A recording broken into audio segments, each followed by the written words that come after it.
Alors bonjour à tous, aujourd'hui une émission un peu différente. En effet, vous êtes nombreux à nous dire qu'on se déplace pas assez en France. Et bien ce qu'on a fait cette fois-ci, c'est un peu innovant, c'est qu'on a fait la France se déplacer à nous. Et aujourd'hui, on va recevoir un maire. Alors, pour avoir discuté avec lui, je lui ai dit qu'il était maire d'une petite bourgade, il n'est pas d'accord, il m'a dit un maire d'un village, donc récemment élu en mars 2026, Germain Cochat. Et donc il est maire d'un petit village, je vais réussir à le dire plutôt que de dire d'une petite ville, Saint-Pierre-Esch-Champs, sur Oise, donc à ne pas confondre avec Saint-Pierre-des-Champs. Qu'est-ce là? Et donc ce petit village, il va nous présenter sa réalité en tant qu'élu, qu'est-ce que ça veut dire au jour le jour, mais aussi de son ressenti, comment il vit les choses. Donc, comme vous savez, comme à chaque fois, si vous aimez cette vidéo, n'hésitez pas à partager, à vous inscrire sur le site, à liker, à envoyer à toute votre famille, à vos amis, même à vos amantes, à vos ex-amantes, tout ce que vous voulez, tant que vous partagez la vidéo, partagez sur les réseaux sociaux. Et donc, on va commencer avec vous, Germain, et poser la question, pourquoi déjà vous êtes engagé à devenir maire à un moment où il y a tellement de villages qui ne trouvent même plus de personnes pour se présenter pour être maire. Alors, il y a deux raisons principales, il y a eu deux raisons principales, une de court terme, une plus longue sur le temps. La première, c'est que ça faisait en novembre 2025, 20 ans que je vivais à Saint-Pierre-Esch-Champs et je trouvais qu'il était grand temps de m'impliquer dans la vie locale. Je suis donc allé voir Madame la maire, qui est encore actuellement d'ailleurs conseillère départementale, pour lui indiquer que si il lui manquait des candidats, je serais intéressé pour rejoindre la liste. Et elle de me dire, eh bien non, justement, je n'y retourne pas. Et de fil en aiguille, entre novembre 2025... Alors, elle a motivé pourquoi elle n'y retournait pas? Oui, parce qu'elle avait fait plusieurs mandats, tant en tant que conseillère qu'en tant que maire. Et donc, ça commençait à faire beaucoup, qu'elle avait fait une sorte d'arrangement avec son époux qui allait prendre sa retraite dans le cadre de son métier, et elle, de le suivre d'un point de vue politique aussi, d'une retraite programmée politiquement parlant. Et donc, en décembre, de fil en aiguille, une petite liste s'était constituée, mais pas grand monde voulait forcément être maire parce que difficile d'être maire et d'avoir une vie à côté, notamment professionnelle. Difficile aussi parce que le statut des maires et leur qualité font que on les appelle pour beaucoup de choses et avec finalement assez peu de moyens en face. Donc j'ai quand même hésité et je me dis finalement pourquoi pas. Pourquoi pas? Et donc le 31 décembre 2025, je me suis dit j'y vais. La raison plus, je dirais, dans la profondeur historique, c'est que chronologique, pardon, c'est que je viens d'une famille où le politique est un petit peu ancré, c'est un bien grand mot, mais quand même est présent. Mon premier grand souvenir politique, c'est mon père rallant après Giscard d'Estaing, et évidemment l'élection victorieuse de François Mitterrand en 1981, où là j'ai senti pour la première fois, certes de façon un petit peu éthérée, parce que je n'avais que 10 ans, où je voyais qu'il y avait de la part d'une population, là en l'occurrence ma famille, une vraie attente dans le cadre d'un changement politique. Ça, c'est qui visiblement a été déçu par la suite, comme très souvent après beaucoup d'attentes. Mais en tout cas, voilà, ça m'avait marqué et ça m'avait plu. Ça m'avait plu. Par ailleurs, mes parents ont été dans l'Eure-et-Loire, dans la toute petite commune de Boisgasson, en Eure-et-Loire, ont été soit conseillers, soit adjoints, soit maires. Et ma sœur elle-même est élue Europe Écologie Les Verts au Conseil régional du Centre, donc à Orléans. D'accord. Voilà. Et alors, c'est quoi aujourd'hui? Présentez-nous un peu votre ville. Est-ce qu'il y a des industries? Est-ce que il vous reste une poste? Est-ce que vous avez un boucher? Je ne sais pas, parce qu'aujourd'hui, justement, on se rend compte que énormément de ces petits villages n'ont même plus, on va dire, de commerce, ou du moins, il reste un point. Il n'y a pas forcément de tabac, il n'y a plus de PMU, il y a même parfois plus de bar du village, il n'y a plus de point de poste, il n'y a plus de guichet automatique. Dis-moi, est-ce que il vous reste quelque chose encore dans ce village, ou vous êtes devenu un village dortoir, hein. Désolé, c'est pas méprisant de ma Bien part, sûr. mais c'est une vraie question. Alors, ni l'un ni l'autre. Parce qu'en fait, la réalité de beaucoup de villages, c'est qu'ils ne sont pas forcément dortoirs, même s'il n'y a plus vraiment d'activité au sens secondaire et tertiaire du terme. Effectivement, on n'a plus d'industrie. Par contre, on a une agriculture qui est très développée, hein. L'essentiel du territoire de la commune était un territoire rural et agricole. Ça, c'est la première chose.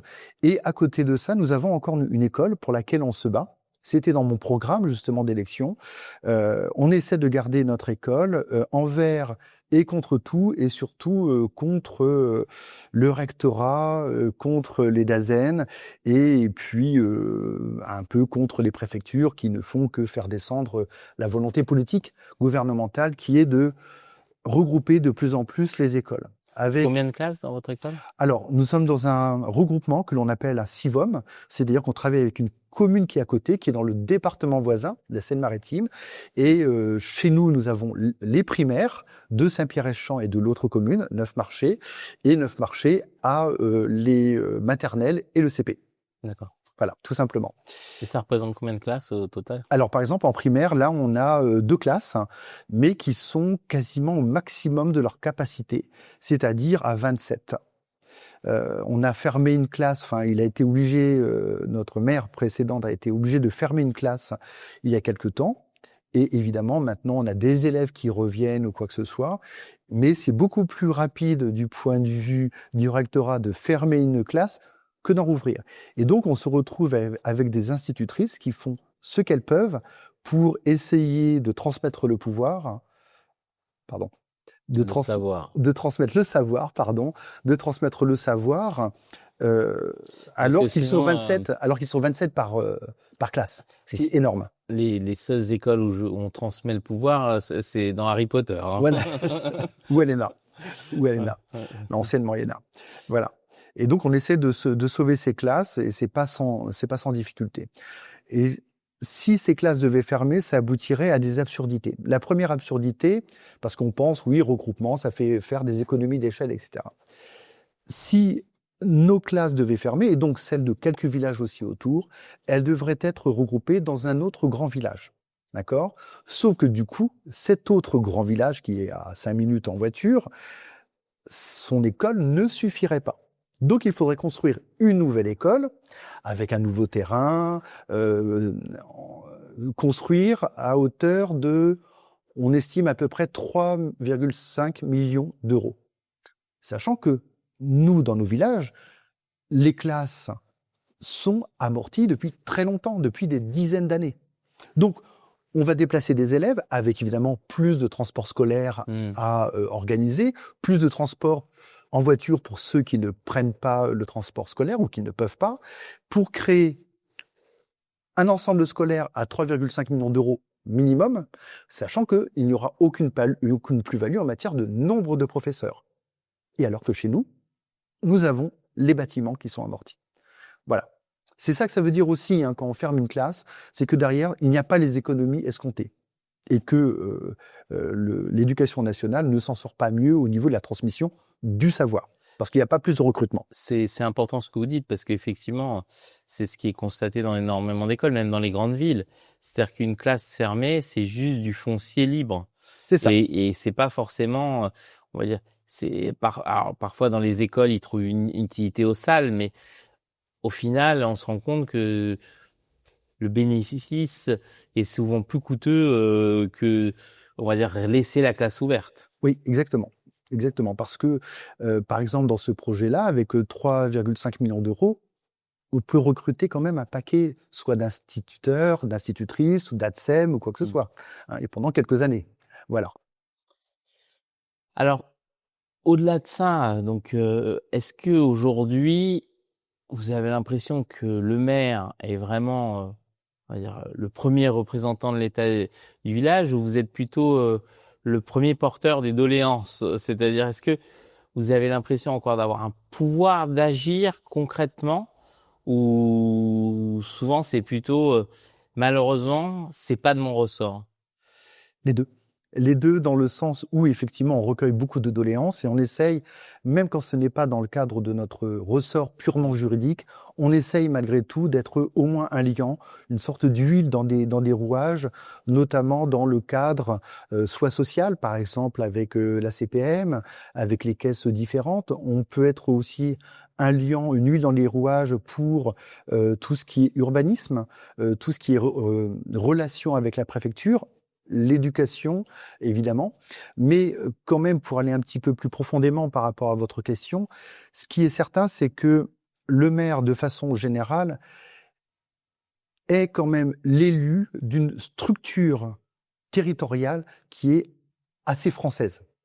D'ailleurs, au niveau européen, on reproche très souvent que, oui, il y a beaucoup trop de communes dans le cadre français et que la France elle-même a autant de communes que tous les autres pays européens de l'Union européenne réunis.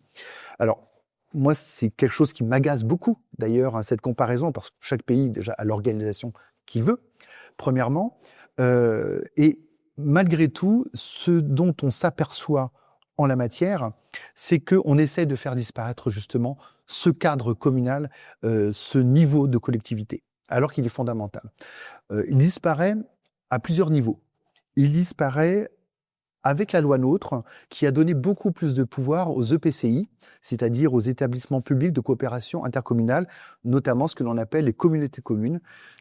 On voit bien qu'il a une volonté des gouvernements successifs, notamment depuis Nicolas Sarkozy, mais qui a accéléré sous François Hollande et sous Emmanuel Macron, qui est de faire du territoire de la communauté de communes le territoire, je dirais, minimal, à la place des communes, premièrement. Deuxièmement, très souvent, les communes adhèrent à des syndicats mixtes, de l'eau, etc., mais qui, de fait, deviennent Technocratique. on va couper sur ça. Technocratique. Oh là là, je ne vais pas y arriver. Pardon, je me reprends. Technocratiquement parlant, qui sont supérieurs à nous, qui ont plus de ressources juridiques, et les communes ne font qu'adhérer, mais se font finalement dépasser par la puissance de ces syndicats. Alors, on est d'accord que les syndicats ne sont pas les communautés de communes.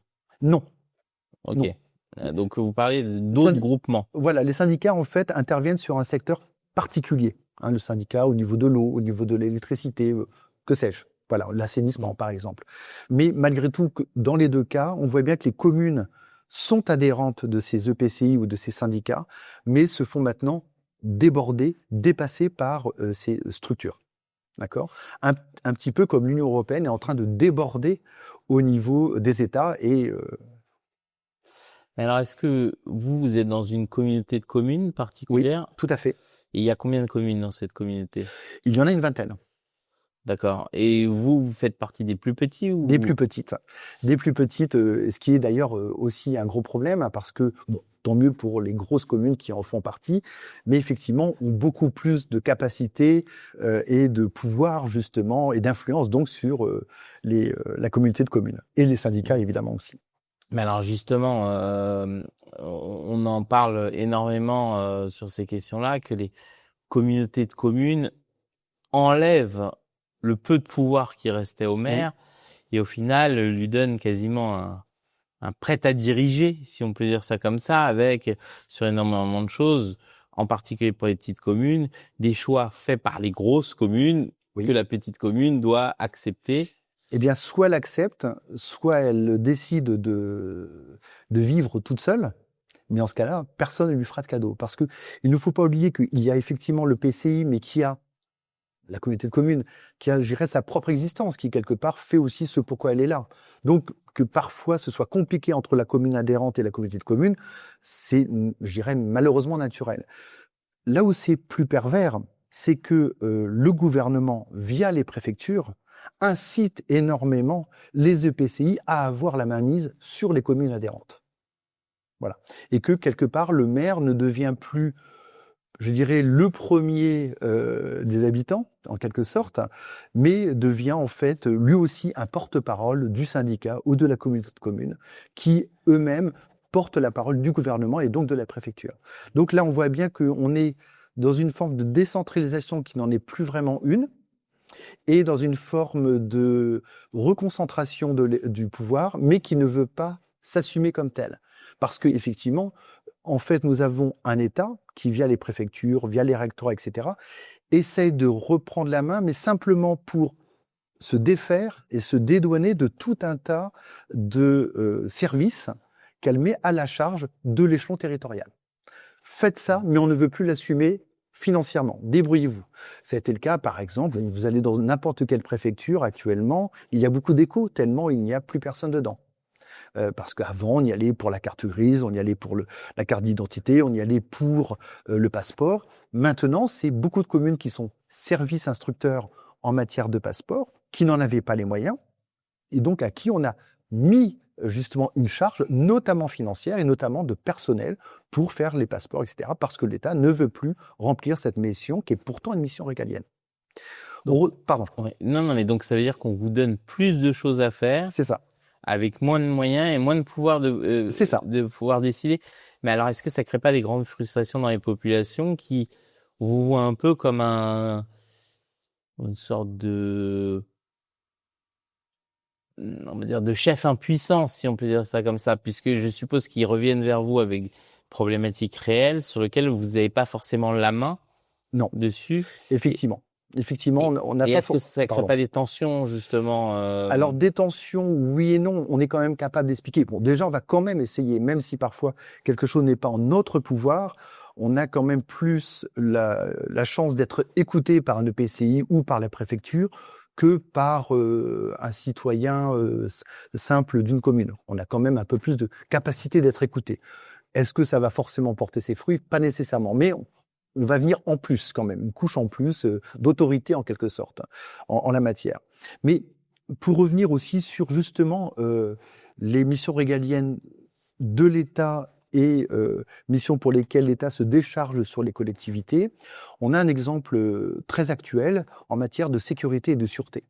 C'est-à-dire que jusqu'à assez récemment, il y avait quand même une très forte représentation dans les villes de la police nationale et dans les campagnes de la gendarmerie. Vous savez ce qui se passe pour la fonction publique, et notamment la fonction publique en matière de police et de gendarmerie. Il y a malgré tout une baisse des recrutements. Et cette baisse de recrutement, elle se traduit par le fait que, comme les besoins en sécurité n'ont pas diminué, est-ce qu'ils ont augmenté ou pas? Ça, c'est à voir. Mais en tout cas, ils n'ont à coup sûr pas diminué. Eh bien, actuellement, les départements se trouvent dans l'obligation politique, mais aussi en fait purement terre à terre, d'aider les collectivités à mettre en place des réseaux de caméras et de vidéosurveillance. Certains préfèrent le terme vidéoprotection, moi je ne vois pas la différence. Sauf que cette vidéosurveillance, c'est aux départements et aux collectivités de les payer, avec tout ce qui va avec. Évidemment, les caméras, bien entendu, mais c'est aussi la maintenance, c'est aussi un data center pour stocker les vidéos et les mettre éventuellement à disposition de la gendarmerie pour certaines vidéos par réquisition. Mais ce n'est plus, et on est bien sur une mission régalienne, ce n'est plus l'État qui organise ça en premier lieu. Voilà. Or, un projet de vidéosurveillance pour un village comme le nôtre qui compte 11 hameaux, c'est largement plus de 150 000 €. Alors, puisque j'ai ironisé là-dessus, vous dites village, vous dites hameau. Le hameau, donc, est un morceau du village? C'est un morceau détaché du village. Voilà, enfin, c'est bien dans le village. Donc, c'est des mini-villages dans le village. Ce sont des parties du village qui sont séparées, voilà, par des champs, par etc. Saint-Pierre-et-Champs a pour particularité de ne pas vraiment avoir de centre-ville. Il y a la mairie, l'église, par exemple, mais il y a 10 autres hameaux qui sont dispersés sur un peu plus de 11 km². Et anciennement, c'était des communes séparées ou il y a une Non, fusion? du tout. Ça a toujours été comme ça. Ça a toujours été comme ça. Puisque effectivement, il y a beaucoup de coins en France où ça a été tout refusionné après. Soit refusionné, soit effectivement ce qu'on appelle les communes associées, etc. Ce n'est pas le cas. Et de toute façon, même de refusionner ou de faire des communes associées ne diminue pas le coût de gestion d'un territoire. Parce que le territoire a toujours les mêmes besoins en matière d'entretien, par exemple. Voilà. Et ce ne sont pas les élus ou les adjoints ou les conseillers qui coûtent cher dans le cadre d'un village, hein. Et est-ce que dans votre village, vous avez été confronté en tant qu'élu à une certaine violence des administrés? Non. Donc, Parfois, ça frotte. Ça ne peut pas ne pas frotter avec 700 personnes. Il y a forcément des moments où ça frotte, etc. Et il y a aussi le fait que chacun voit midi à sa porte. Il est évident que un agriculteur n'a pas les mêmes contraintes que quelqu'un qui habite à Saint-Pierre-et-Champ, mais qui va travailler sur Paris ou sur Gisors. Il est évident qu'ils n'ont pas du tout les mêmes problématiques et que parfois, quand les deux sont l'un à côté de l'autre, ça peut un peu frotter. Il n'y a pas de violence de la part des administrés. Je dirais que la plus grande... J'ai du mal avec le terme violence parce que ça devient un terme un peu fourre-tout. Ce qui est certain, c'est que les collectivités et les communes en particulier sont victimes de violences, avec toutes les guillemets de rigueur pour l'expression, essentiellement de la part de sa propre administration et de la part de l'État. c'est-à-dire que vous considérez qu'il y a une sorte de violence institutionnelle et de Tout à manque fait. de respect De manque de ou de respect, dignité. de faire descendre la parole gouvernementale et la parole présidentielle sans aucun filtre, sans qu'on voit si c'est bien adapté ou quoi que ce soit, sans forcément tenir compte de la population locale, et très souvent pour des questions purement financières, sachant que l'aspect comptable ne se retrouve pas forcément comme on le disait tout à l'heure. Voilà. Alors justement, on a un exemple criant de cette problématique-là, c'est dans un drame récent qui vient de se passer, l'affaire Liana. Oui. Est-ce que justement, vous, en tant que maire d'une petite ville, vous avez l'impression que aujourd'hui, s'il se passait des faits similaires dans votre village, que ce soit la justice ou même les services de gendarmerie seraient suffisamment diligents pour protéger les administrés, ou vous avez l'impression justement que si vous n'êtes pas juste à côté de la caserne, il n'y a aucune chance pour qu'on s'occupe de vous? C'est difficile à dire parce que là, c'est une affaire quand même qui est très grave malgré tout. L'arsenal juridique ne manque pas. Le code pénal, il suffit de le voir, il ne manque pas. Je pense que tout y est. Ça ne sert à rien de faire d'autres lois, plus sévères, moins sévères, quoi que ce soit. Il y a l'essentiel. Par contre, la gendarmerie, elle, dans notre secteur, elle a un secteur immense à faire. Donc, quand bien même il se passerait quelque chose, il faut avoir évidemment la capacité d'intervention, mais même après la capacité d'enquête.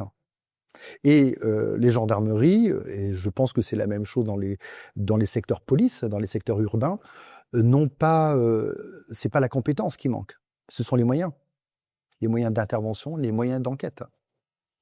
Et au niveau jugement, eh bien, c'est à peu près pareil. Les greffes sont totalement débordées, que ce soit à Beauvais ou dans d'autres lieux de l'Oise ou de la Picardie de façon plus générale. On parlait de la Picardie, défunte région, si on peut la... Défunte région, malheureusement, tout à fait. Et justement, on échangeait un peu avant. Est-ce que vous pensez qu'on n'a pas fait des trop grosses régions avec les Hauts-de-France et parfois avec des réalités locales qui avant s'intégraient bien dans le système avec plus de régions et qui là justement ne marchent pas parce que ça correspond pas à une histoire, à des dynamiques territoriales, etc. Alors en fait, ça dépend pour qui. Pour tous ceux qui ne pensent que via l'Union européenne, que via les grandes métropoles, que via les grandes régions et que aussi par le système allemand, c'est une réussite. C'est une réussite parce que, bizarrement, en France, on a toujours une sorte de... on se sent un petit peu petit par rapport à des régions des pays, pardon, qui ont de plus grandes régions. Mais non, justement, c'est la spécificité de la France, quoi qu'on en dise, d'avoir quand même des territoires juridiques, communes, départements, qui soient à peu près cohérents avec justement l'histoire de ses propres territoires. Et que par contre, créer les Hauts-de-France n'a aucun sens. Beauvais n'a rien à voir avec Lille. Rien du tout. Arras n'a rien à voir avec Charleville-Mézières. Comme Bordeaux n'a pas grand-chose à voir avec d'autres secteurs de l'Aquitaine.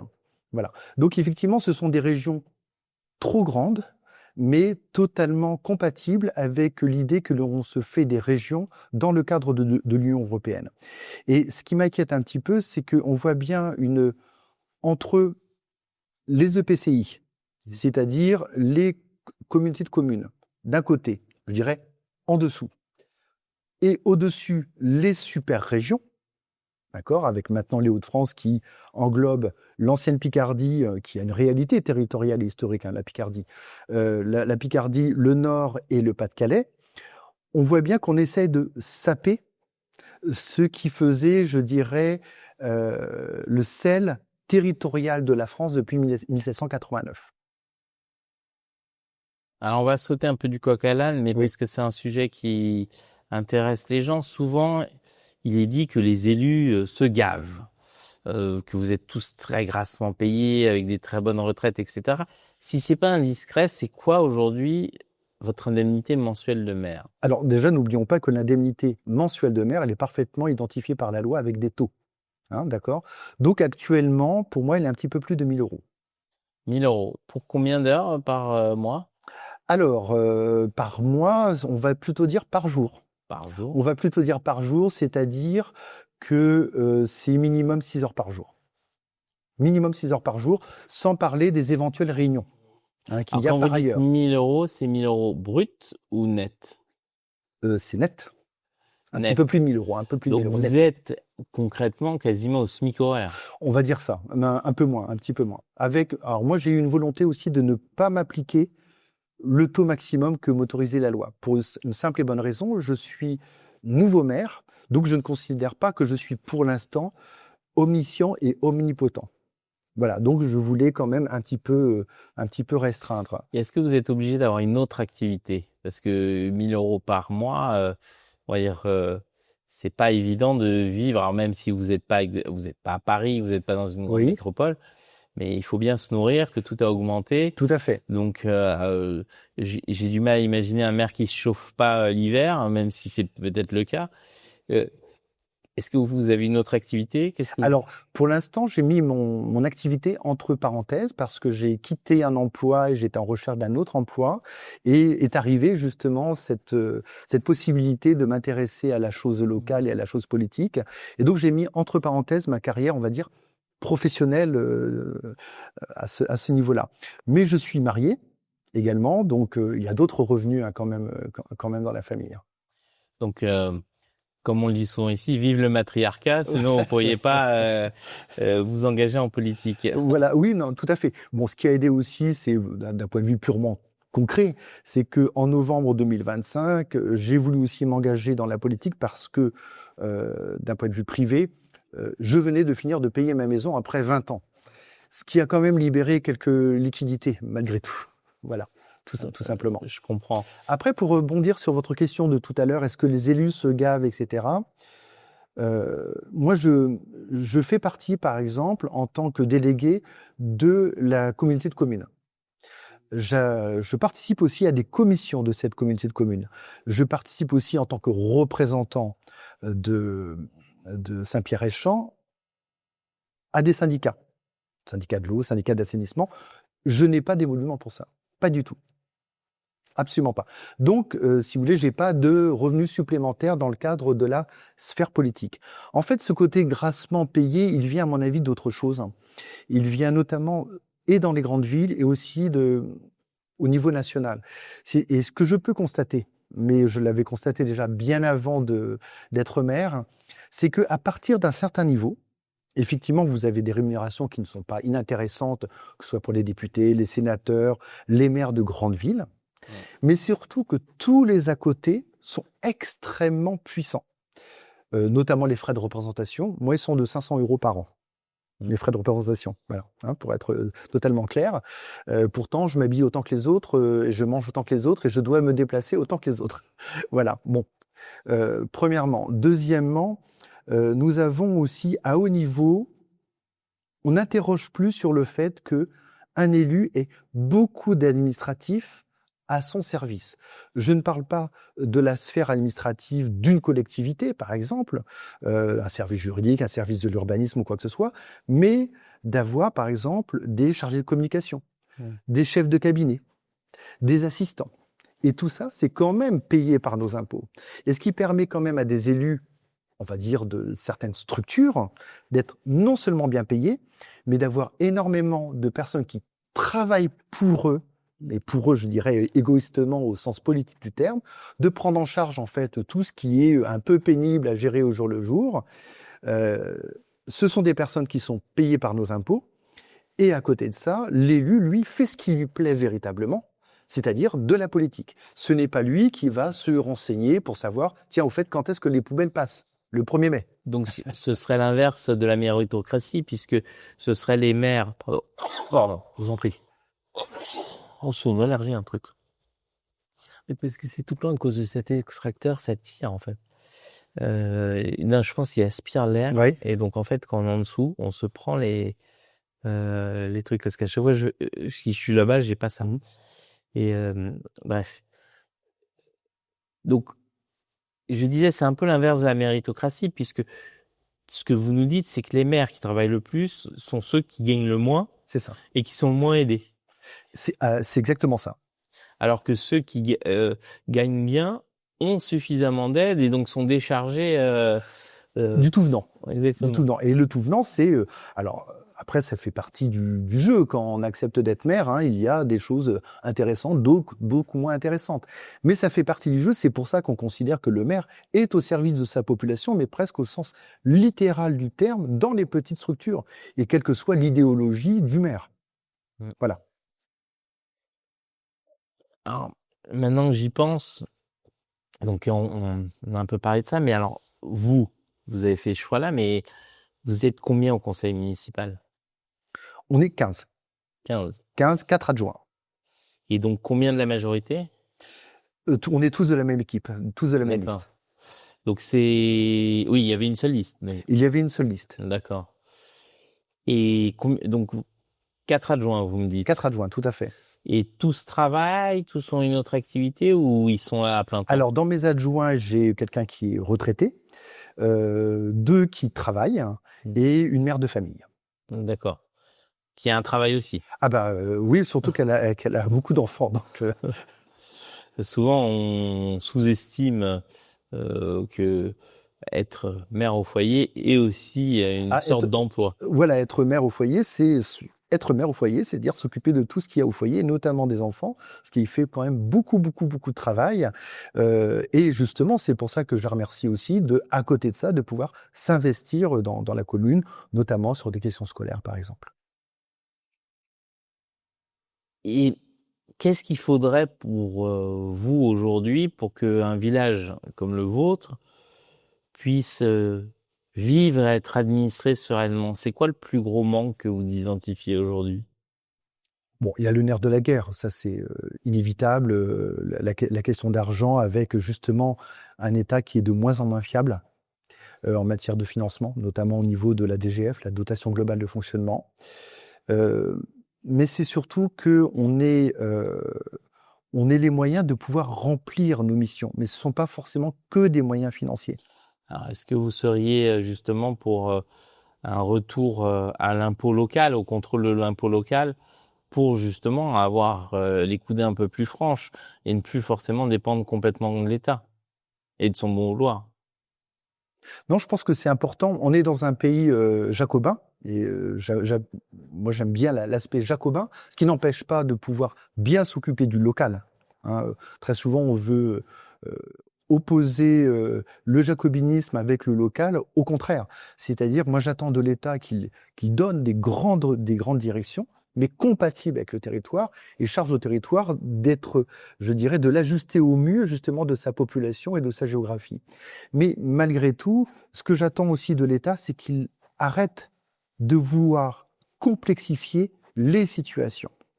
Vous prenez un ouvrage qui est un ouvrage absolument de plus en plus illisible, qui est le Code général des collectivités territoriales, le fameux CGCT qui va bien parler aux élus.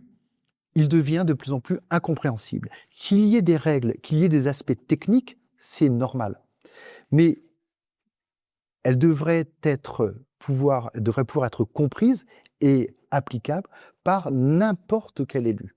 Or, de plus en plus, vous avez des collectivités qui sont obligées d'avoir des services extrêmement particuliers, notamment des services juridiques, pour la simple et bonne raison que un élu ne peut pas comprendre simplement le Code général des collectivités territoriales.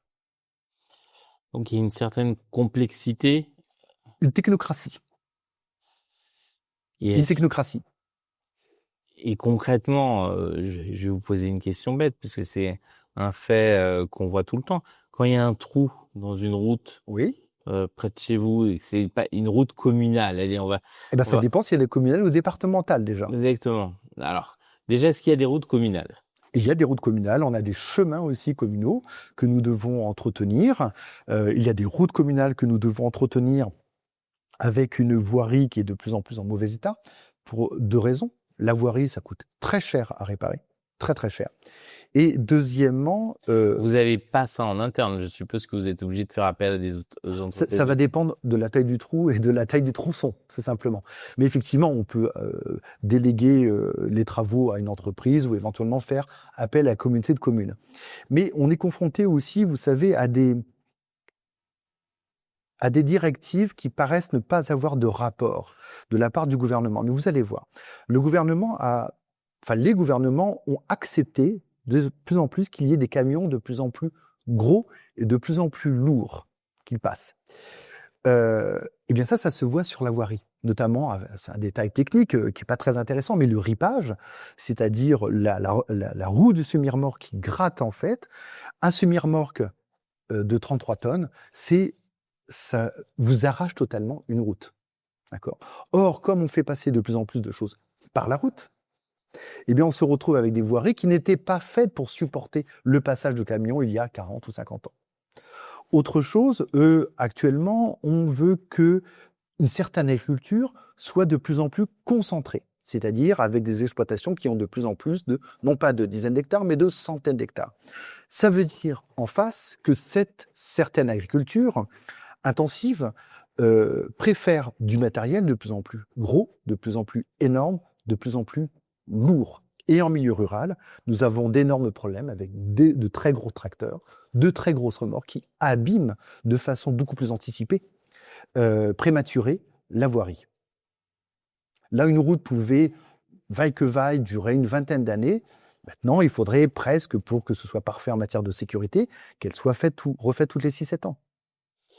Donc, ce que vous dites, c'est aussi valable pour les véhicules particuliers qui sont de plus en plus lourds. Qui sont de plus en plus lourds, tout à fait, notamment certains véhicules électriques, oui, tout à fait. Exactement, les SUV, etc. Donc, en gros, l'état des routes serait conséquence de cette surcirculation, parce qu'il y a plus de véhicules.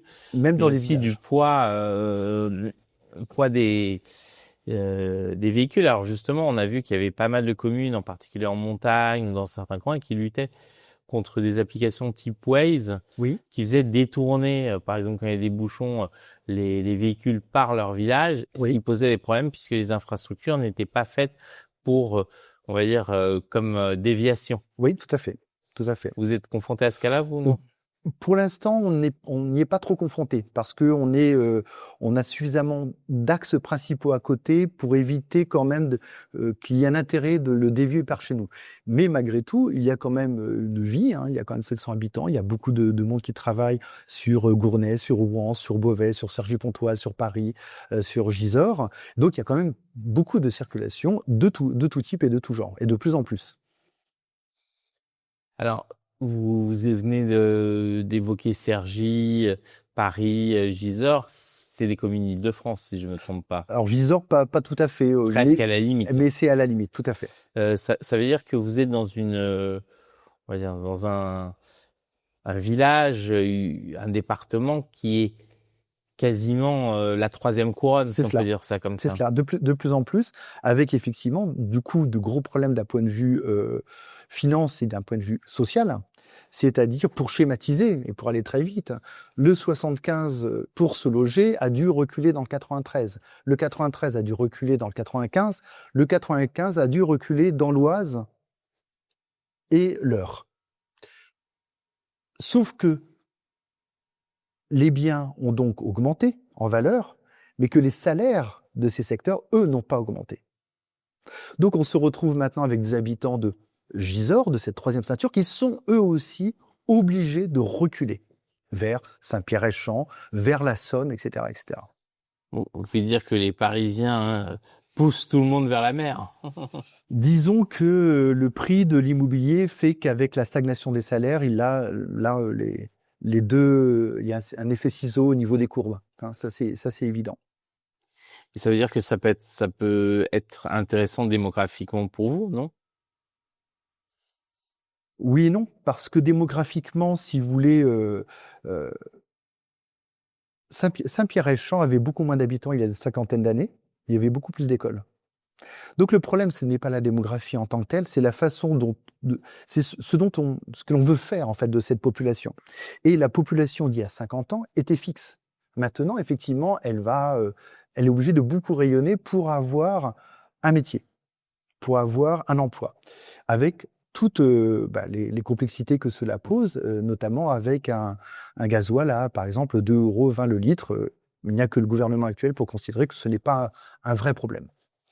Alors, est-ce que c'est pas un problème de fond, justement, que les gens aient travaillé si loin? Parce que là, si je ne m'abuse, on est presque à 2 heures de transport de Paris. Minimum Voilà, par le train. Oui. exactement.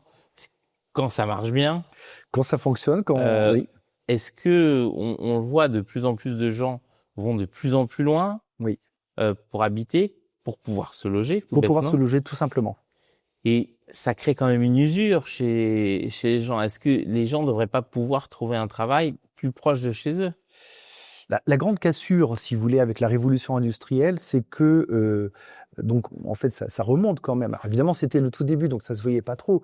Mais remontons jusqu'au XVIIIe siècle, où là, on a commencé à séparer le travailleur de sa géographie, en quelque sorte. Hein, dans un secteur rural, celui qui travaillait la terre habitait là où il travaillait la terre. À partir du XVIIIe siècle, on a commencé, et avec la multiplication des possibilités de transport, que ce soit individuel ou collectif, on a cassé cette possibilité. Et l'augmentation du productivisme a fait que on a concentré de plus en plus les lieux de production, les lieux de création de richesse, et que tout le monde ne peut pas habiter dans ces lieux de création de richesse. On voit bien sur la région parisienne qui est surpeuplée, avec toutes les problématiques que cela pose. Donc, en fait, on est condamné actuellement soit à vivre dans un environnement surpeuplé, avec tous les problèmes, soit à vivre à l'écart un peu plus tranquille, mais avec beaucoup de temps de transport malgré tout, et des contraintes économiques très importantes, et des États au sens technique du terme, qui laissent de plus en plus tomber cette France périphérique et cette France rurale. Alors, je suis pas convaincu que Paris, du moins, en particulier, soit surpeuplé, puisqu'on a une population qui descend. Dans Paris même. Mais Dans on a Paris une même. densité effectivement urbaine très importante, ce qui fait que effectivement c'est peu perceptible, mais malheureusement on a énormément d'espaces vides, ce qui pose toujours le problème du logement, c'est-à-dire que il y a énormément de vacants et donc le vacant n'étant pas disponible sur le marché, ça pousse, on va dire par effet de bord, ce que Oui. vous avez dit, les Parisiens poussés vers la première couronne, puis la deuxième couronne et maintenant la troisième couronne, et donc effectivement on sait qu'aujourd'hui, un jeune qui n'aurait pas d'apport de ses parents et qui serait primo-accédant ne pourrait pas acquérir même dans la première couronne. Il serait Tout à obligé fait. d'aller minimum dans la deuxième ou troisième couronne. Exactement. Si encore il arrive à faire financer. Et la faire financer et avoir une certaine visibilité, parce que ça, c'est un autre grand problème. Hein. Il y a une surreprésentation dans nos secteurs. C'est pas que notre secteur, mais pour le secteur que je connais, il y a quand même une surreprésentation des CDD et de l'intérim de façon générale. Or, il ne peut pas y avoir une vision, un projet à titre personnel, notamment d'achat, si on n'est pas sûr, évidemment, des lendemains. Donc, on a aussi une paupérisation qui est quand même très importante, avec une population qui travaille, mais qui ne travaille pas de façon assez régulière pour pouvoir porter des projets à titre personnel. Je comprends pas. Et est-ce qu'aujourd'hui, alors vous êtes maire depuis pas très longtemps, donc il est difficile de savoir est-ce que vous êtes déjà aigri par la fonction, est-ce que vous allez vous représenter ou pas. Mais est-ce que vous pensez que un jeune qui aurait envie de changer la réalité, ou même pas un moins jeune, de sa vie, il faut qu'il s'engage. Est-ce que vous pensez, vous avez un regret ou pas? Est-ce que vous pensez que ça valait le coup malgré toutes les difficultés que vous mentionnez? Alors, à titre professionnel, c'est en dehors de tout cadre purement privé, c'est ce que j'ai fait de plus intéressant de ma vie. Voilà. Ce n'est pas toujours simple, c'est pas forcément toujours très, très, très, très intéressant quand on me demande, quand est-ce que doivent être enlevées les bouteilles du casier à bouteilles. Bon, évidemment, mais ça fait partie aussi de la réalité des gens. C'est-à-dire qu'effectivement, le jeudi soir, il faut savoir ce que l'on fait de nos bouteilles. C'est extrêmement concret. Pas forcément intéressant, mais extrêmement concret. Et on a quand même des comptes à rendre, justement, en matière de décision, en la matière, même pour quelque chose de très alimentaire, si j'ose dire, très terre à terre.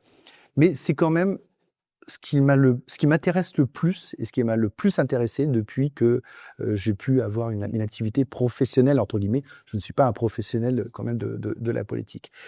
Donc, ce que je pourrais dire, c'est que de toute façon, il n'y a pas de mauvais engagement. Tant qu'on s'engage, c'est bien. Je dirais surtout que si demain on veut avoir un petit peu les coups des franches, il faut peut-être arriver à faire sauter certains blocages et qui ne sont pas forcément là où on le croit. C'est-à-dire qu'on a actuellement un blocage idéologique extrêmement important, extrêmement puissant, qui vient de ce que j'appellerais l'hypercentre. Représenté par autant le Parti socialiste, qui n'en a plus que le nom d'ailleurs, socialiste, que le macronisme, que LR, par exemple, et qui sont aussi, eux, les représentants de l'idéologie actuellement à l'œuvre au niveau de la Commission européenne, au niveau de l'Union européenne. Et je pense que si demain on veut changer, si demain on peut changer, en fait faire simplement ce que l'on doit faire sur nos territoires, au sens très local du terme, sur la métropole et dans nos outre-mer, c'est déjà faire sauter le carcan de l'Union européenne. Ça ne veut pas dire sortir de l'Union européenne, ça veut dire proposer un nouveau traité. Un nouveau traité qui soit respectueux et surtout parfaitement réaliste avec ce que sont les pays européens. Mais alors, on est en 2026, se profile bientôt 2027. Est-ce que vous avez des attentes particulières pour ceux qui vont se présenter en 2027 vis-à-vis des communes? On va dire quelque chose de concret, peu importe le bord, on va dire, politique. Qu'est-ce que vous attendez des candidats qui vont se présenter? Alors, au niveau je dirais, la décentralisation, pour faire simple, certains appellent à une refonte totale de la décentralisation. Moi, je suis pas pour jeter l'eau du bain avec le bébé. Par contre, être un petit peu peut-être conservateur, c'est-à-dire revenir sur certaines choses. Supprimer les EPCI, reprendre le contrôle des syndicats, c'est-à-dire qu'il y ait un langage, un cadre juridique qui soit moins technocrate en la matière, reprendre donc le contrôle des syndicats et faire en sorte que les communes aient plus les capacités de mutualiser des moyens et non pas de se mettre sous l'égide d'un autre niveau de collectivité. Je comprends. Voilà. Et donc, pour aller plus loin là-dessus, vous pensez qu'aujourd'hui, parmi les candidats qui vous sont proposés, quelqu'un répond déjà à ces attentes, ou vous attendez une personnalité ou quoi que ce soit qui émergerait et qui pourrait porter ces combats? Alors, il y a déjà ceux qui, à mon avis, ne peuvent pas les porter. Ceux qui ne peuvent pas les porter, c'est déjà le candidat du Rassemblement national. J'ai un peu plus de respect, quoique le RN ne soit pas du tout dans mon cadre idéologique, mais il est évident que Marine Le Pen ou quelqu'un comme le député Tanguy ont, à mon avis, un peu plus la connaissance du local et de la politique et aussi des besoins des Français. Par rapport à quelqu'un comme Monsieur Bardella, qui, à mon avis, est l'équivalent du macronisme à l'extrême droite, entre guillemets. Deuxièmement, ça ne peut pas être LFI. Ça ne peut pas être LFI qui est tourné vers une clientèle, qui est ce qu'elle est, mais elle est tournée vers une clientèle essentiellement urbaine et essentiellement dite de quartier. Ça ne peut évidemment pas être le macronisme et l'hypercentre, parce que ils sont au pouvoir depuis 2017, je dirais même depuis bien avant. Hein. Dire 2017, c'est quand même oublier que M. Macron a été secrétaire général de l'Élysée et a été dans des ministères. Bon, ça c'est une autre histoire, mais ça ne peut évidemment pas être le macronisme, car on a bien vu ce qu'ils ont fait et ce qu'ils n'ont pas fait depuis 2017.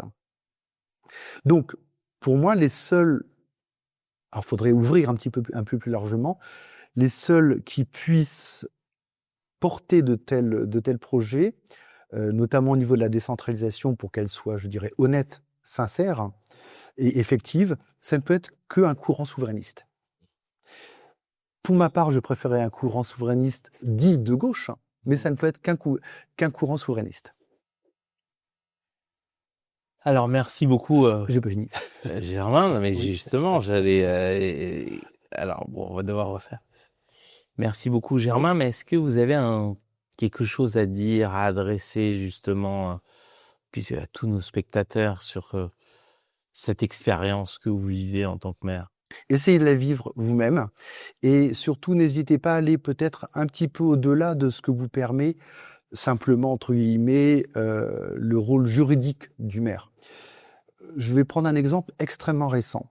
Je vis dans une commune qui est quand même, pas que, mais qui est quand même assez rurale, avec une agriculture assez développée, et de polyculture aussi. Hein. Il y a encore de l'élevage, il y a encore avec des animaux qui vivent en liberté, aussi incroyable que ça puisse paraître de plus en plus, ce sont encore des animaux qui vivent en liberté. Or, vous n'êtes pas sans savoir que depuis le 1er mai, est rentré en application, de façon intérimaire, le Mercosur. Ce Mercosur, il porte atteinte aux intérêts de la France et aux intérêts d'une certaine agriculture française, c'est-à-dire celle qui accepte d'avoir des animaux dans les champs, qui accepte de se nourrir elle-même sans avoir à inonder nos champs de produits. Donc évidemment, le Mercosur est totalement compatible avec la FNSEA et totalement incompatible avec l'idée que je me fais, moi, de l'agriculture. Je n'ai pas hésité, au mois de mai, à écrire à la ministre de l'Agriculture. Évidemment, je n'ai eu aucune réponse. Mais il ne faut pas hésiter à aller un peu plus loin. Parce que sinon, vous serez toujours considéré comme un simple gestionnaire, parce qu'on essaye en fait de nous faire simplement gestionnaire de petites choses locales. Mais c'est bien plus que ça. Parce que justement, c'est nous qui savons à quoi ressemble un agriculteur. Ce n'est pas forcément le député, ce n'est pas forcément le sénateur, ce n'est encore moins de la clientèle politique comme M. Attal qui vient de se présenter. M. Attal, il s'est assis sur un ballot de paille dans le sud-ouest il y a quelques mois et il croit connaître ce qu'est la culture. Bien sûr que non. Bien sûr que non. C'est comme M. Attal appartient à un parti qui a validé le Mercosur.